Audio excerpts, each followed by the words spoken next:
Hello दोस्तों, नमस्कार।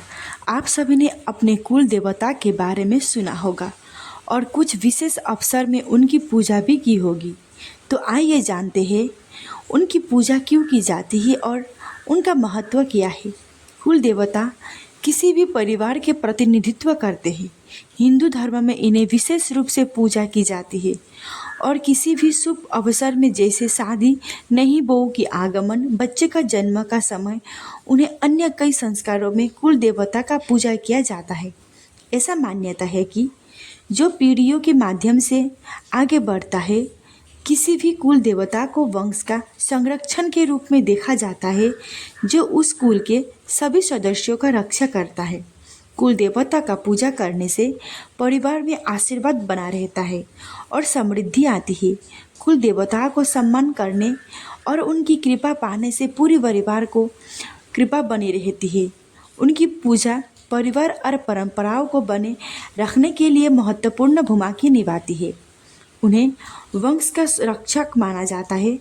हजारों वर्ष से अपने कुल को संगठित करने और उसके इतिहास को संरक्षित करने के लिए कुल देवता को एक निश्चित स्थान पर नियुक्त किया जाता है।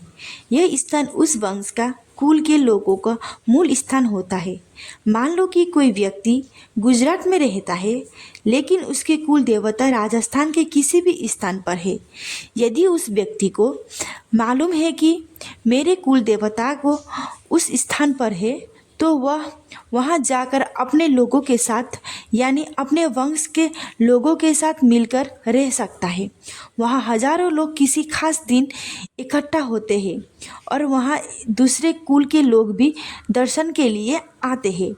उदाहरण स्वरूप, आपके परदादा के परदादा ने किसी दौर में कहीं से किसी भी कारणवश पलायन करके जब किसी दूसरे जगह में रेल बसरी बसाया होगा, तो निश्चित ही उन्होंने वहाँ पर एक छोटा सा मंदिर बनाया होगा जहाँ पर कुल देवता की मूर्ति रही होगी। सभी उस मंदिर से जुड़े रहकर यह जानते हैं कि हमारे कुल का मूल क्या है। जब लोगों को आक्रांताओं से बचने के लिए एक शहर से दूसरे शहर पलायन करना होता था, वैसे ही वे अपने साथ अपने कुल और जाति के लोगों को संगठित और बचाए रखने के लिए वे जगह पर ऐसा मंदिर बनाते थे जहाँ पर कि उनकी कुल के बिखरे हुए लोग इकट्ठा हो सके। पहले यह होता था कि मंदिर से जुड़े व्यक्ति के पास एक बड़ी सी पोथी होती थी, जिसमें वह लोगों का नाम, पता, गोत्र दर्ज करते थे, जो आकर दर्ज करवाते थे। इस तरह एक ही कुल के लोगों का डाटा तैयार कर जाता था। यह कार्य वैसा ही था जैसा कि गंगा किनारे बैठे तीर्थ पुरोहित या पंडे अपने कुल गोत्र का नाम दर्ज करते हैं। आपको अपने परदादा के परदादा का नाम पता नहीं होगा, लेकिन उन तीर्थ पुरोहित के पास आपके पूर्वजों के नाम लिखे हुए रहते हैं। इसी तरह कुल देवता आपको अपने पूर्वजों से ही नहीं जोड़ता, बल्कि वह वर्तमान में जिंदा आपके कुल खानदान को हजारों अनजान लोगों से भी मिलने का जरिया बनती है। इसीलिए कुल देवता का पूजा का महत्व है। इससे आप अपने वंश से जुड़े रहते हैं और यदि यह सत्य है कि आत्मा होता है और पूर्वज होते हैं, तो वे भी आपको कहीं से देख रहे होते हैं। उन्हें ही देखकर अच्छा लगता है और वो आपको आशीर्वाद देते हैं। प्रत्येक हिंदू परिवार किसी न किसी देव देवता या ऋषि का वंश से संबंधित है। उसके गोत्र से यह पता चलता है कि वह किस वंश से संबंधित है। मान लीजिए किसी व्यक्ति का गोत्र भारद्वाज है, वह भारद्वाज ऋषि के संतान है। कालांतर में भारद्वाज के कुल में ही आगे चलकर कोई व्यक्ति हुआ और उन्हें आपके नाम से कुल चलाएगा, तो उस कुल का नाम से ही लोग जानने लगेंगे। इसी तरह हमें भारद्वाज गोत्र से सभी जाति समाज के लोग मिल जाएंगे। कुल देवता वंश के रक्षक देवता होते हैं।